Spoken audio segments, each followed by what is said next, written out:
اور یہ حیدرآباد والے بھی یہی کرتے ہیں جو آپ لوگ کرتے ہیں، یہ کچھ اور بڑھا دیتے ہیں۔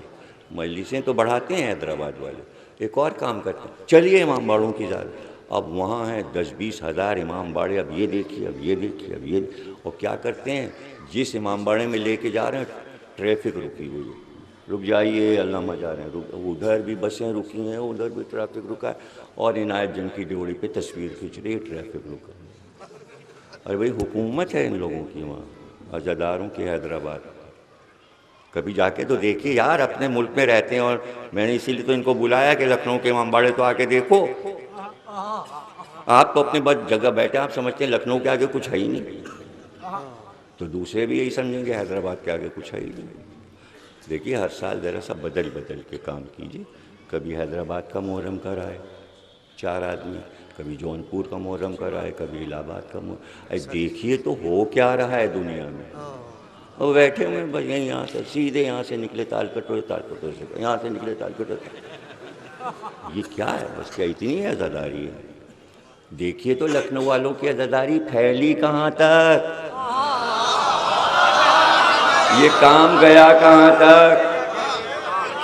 تو جناب عالی کارروائی شروع ہوئی، ان کا گواہ ہے کا گواہ، دنیا کا گواہ تو نہیں، ہم معصوم ہیں تو گواہ معصوم ہوگا، یہ میرے دونوں بچے گواہ، اور یہ علی کو میں گواہی میں لائیں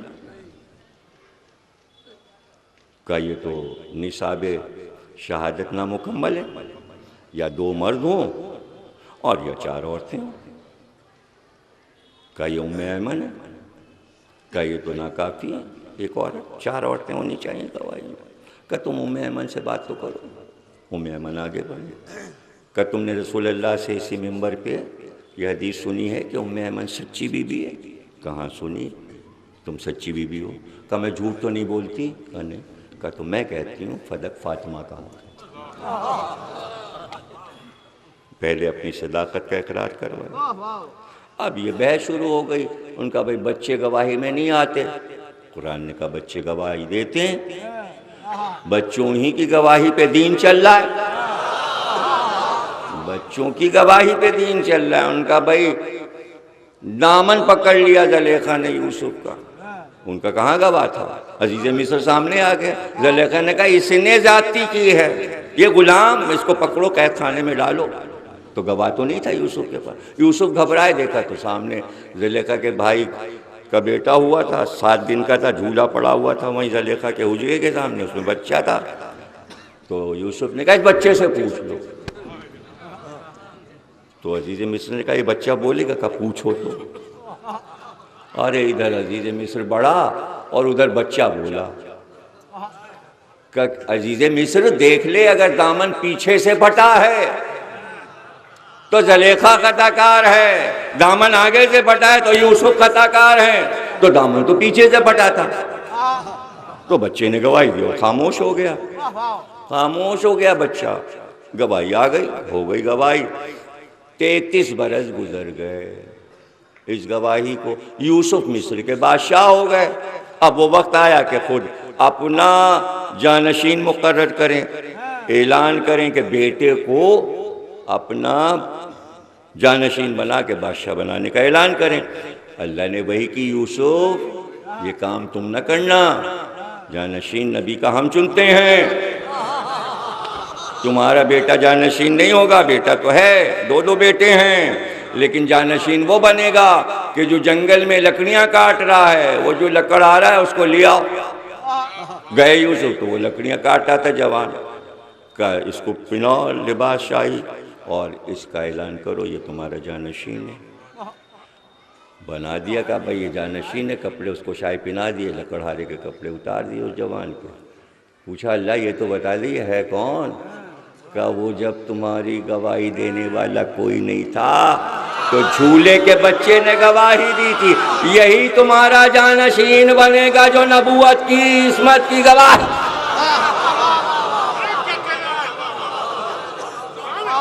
اور بھائی جناب عالی اب اس سے بڑی گواہی 19واں سورہ حضرت مریم، قرآن سب پڑھتے ہیں، کون نہیں پڑھتا، اور معنی سے بھی سب پڑھتے ہیں کہ حضرت مریم بچے کو لیے ہوئے داخل ہوئی، چاروں طرف سے یہودیوں کا مجمع بڑھنے لگا، اور ادھر سے ہاتھوں میں پتھر بھی تھے، اور وہ کہہ رہی تھیں نہ تمہارا بھائی ایسا تھا، نہ تمہاری ماں ایسی تھی، نہ تمہارا باپ ایسا تھا، اور عظیم خاندان کی بیٹی یہ بچہ کہاں سے لائی؟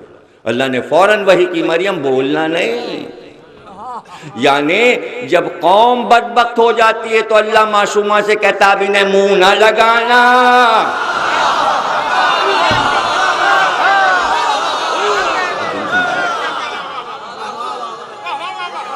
چپ کا روزہ رکھو۔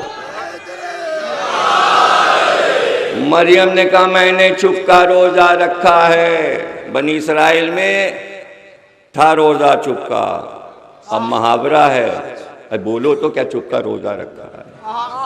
اب کوئی نہیں رکھتا۔ مریم پہ ختم ہو گیا چپ کا روزہ۔ ہمارے یہاں چپ کا روزہ نہ رہا، چپ تعزیہ رہ گیا۔ چپ کا روزہ نہیں ہے، یعنی اصول میں لفظ چپ رہ گیا، فروع میں چپ ختم ہو گیا، اب نہیں وہ ہے۔ صلوات پڑھیے۔ اتنی دیر کے بعد پتہ چلا کہ نیئر صاحب بھی بیٹھے ہیں۔ جب شاعرانہ جملہ آیا تو سوتے سے جاگ گئے نیئر صاحب، روشنی پھیلا دی اپنی آواز سے۔ تو میں عرض کر رہا تھا کہ چپ، خاموش، اشارہ کیا، اللہ نے کہا بچے کی طرف اشارہ کرو، تو عیسیٰ بولے اور کہا کہ میں اللہ کا بندہ ہوں اور میں کتاب لے کر آیا ہوں، نبی ہوں۔ اور آخر میں ایک جملہ عجیب جو اس ربط میں نہیں آتا لیکن لاجواب ہے جملہ، کہ مجھے اللہ نے حکم دیا ہے میں ماں کی اطاعت کروں، میں شقی نہیں ہوں۔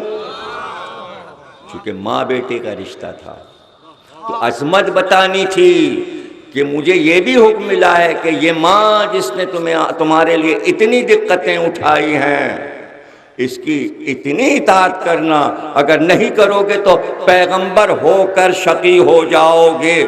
تو ایک عام آدمی اگر ماں کی سرتابی کرے تو اس کا کیا انجام ہوگا؟ توجہ ہے نا بھائی؟ کیوں یہ ماں کا احترام؟ کیوں؟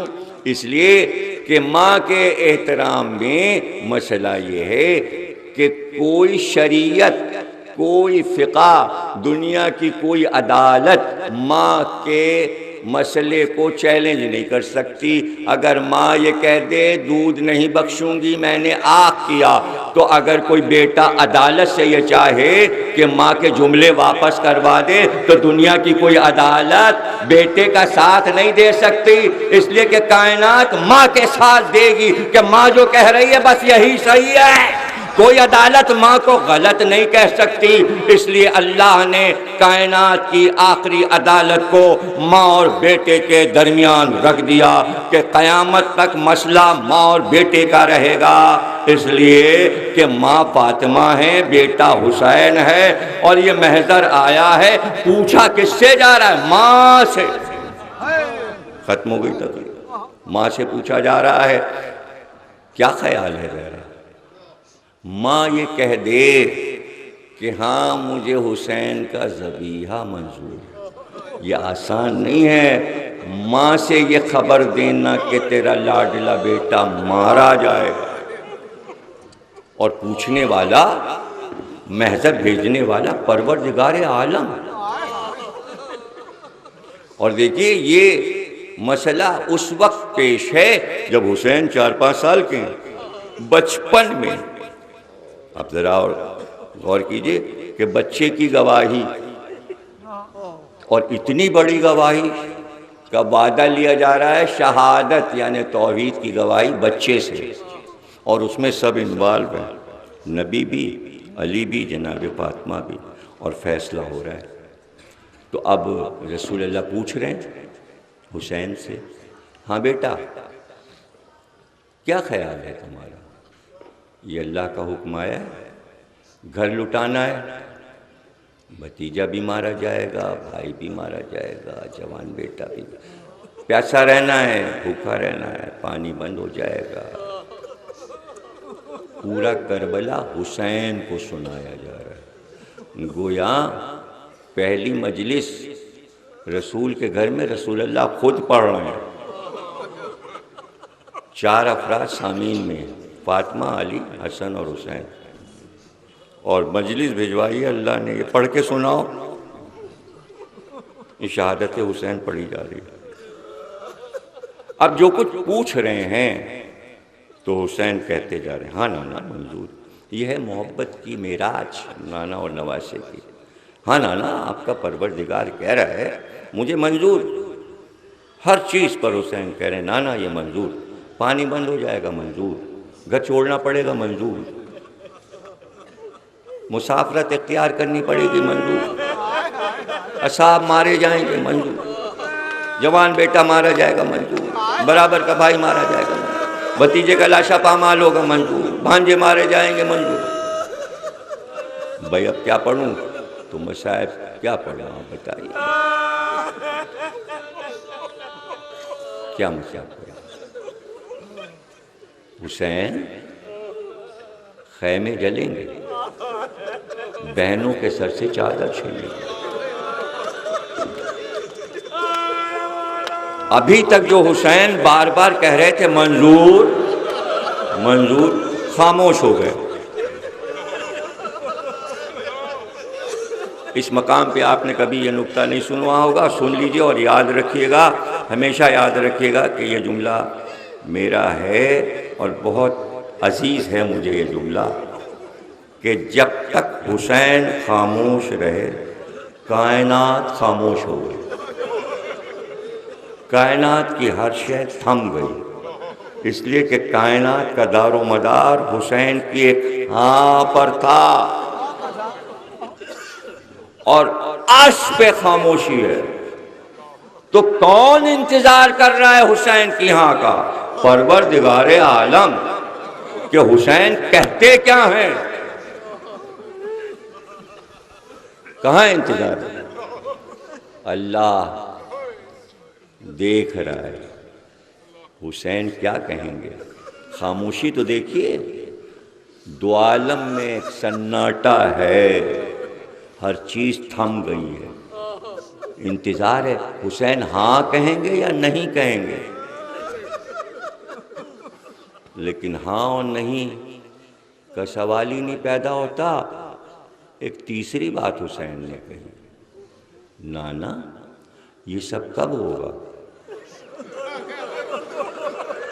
میری زندگی میں یا میرے گلا کٹنے کے بعد؟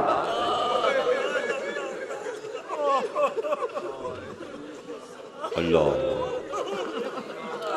بھئی آخری جملہ سن لو، اور آج تو ظاہر ولادت کا دن گزر چکا، دوسری شب لگ گئی، تو اب جب یاد آئے یہ جملہ، کہیں مجلس میں امام باڑے میں جانا، گھر میں بیٹھے ہوئے یاد آنا، تو یہ جملہ تمہیں خود ہی رلائے گا۔ جب کبھی بھی جملہ یاد کرنا، کہتے ہیں کہ ابھی حسین نے اس بات پر ہاں نہیں کی تھی کہ خیمہ جلے گا اور زینب کے سر سے چادر چھنے گی، قریبی بیٹی کھڑی، نانا نواسے ماں سب کی باتیں محضر کی سن رہی تھی۔ ایک بار دیکھا کہ حسین ایک دم سے خاموش ہو گئے، چھوٹی سی زینب آگے بڑھی اور پیچھے آ کر حسین کے بازو پہ ہاتھ رکھا، کہا بھیا کہہ دو منظور۔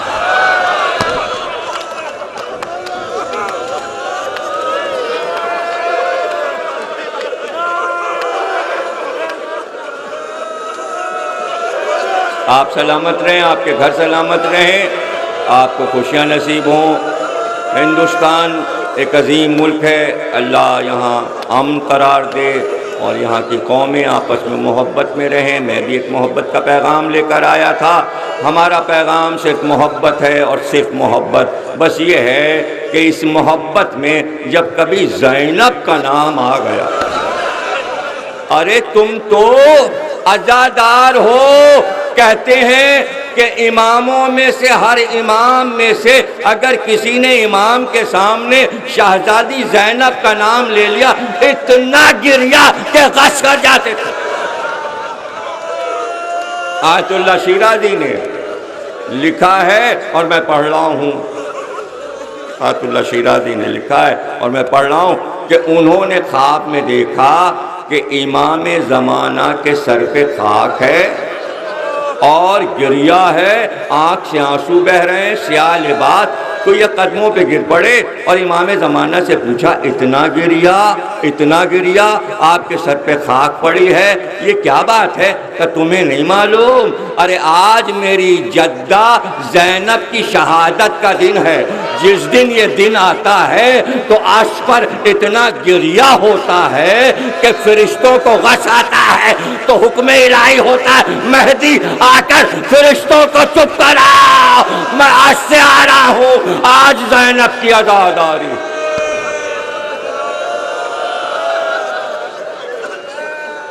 اللہ خوش رکھے، ولایت علی پر آپ کی اولاد کو قائم رکھے، جو بیمار ہیں اللہ انہیں شفا عطا فرمائے، جو مر گئے اللہ ان کے درجات کو اعلیٰ علیین میں بلند فرما۔ یہ جو یادگاریں ہیں لکھنؤ میں رکھانے اور کربلائیں، اللہ اسے برقرار رکھے، اس میں ترقی دے اور اس کی کبھی ایک اینٹ بھی نہ گرے۔ پروردگار بس تیری ذمہ داری ہے کہ ان عمارتوں کو خود تو اپنے اختیار سے، اپنی قدرت سے دلوں میں محبت ڈال کہ اس کی مرمت کی جائے اور اسی شان سے یہ عمارتیں باقی رہیں اور اسی شان سے آپ بھی باقی رہیں۔ بیان ختم ہوا، بہت بہت آپ کا شکریہ، بانی مجلس کا شکریہ، پہلے لکھنؤ کا شکریہ، نیّر صاحب کا شکریہ، طباطبائی صاحب کا شکریہ اور جعفری صاحب کا شکریہ اور سب کا شکریہ اور حیدر میاں کا بہت بہت شکریہ۔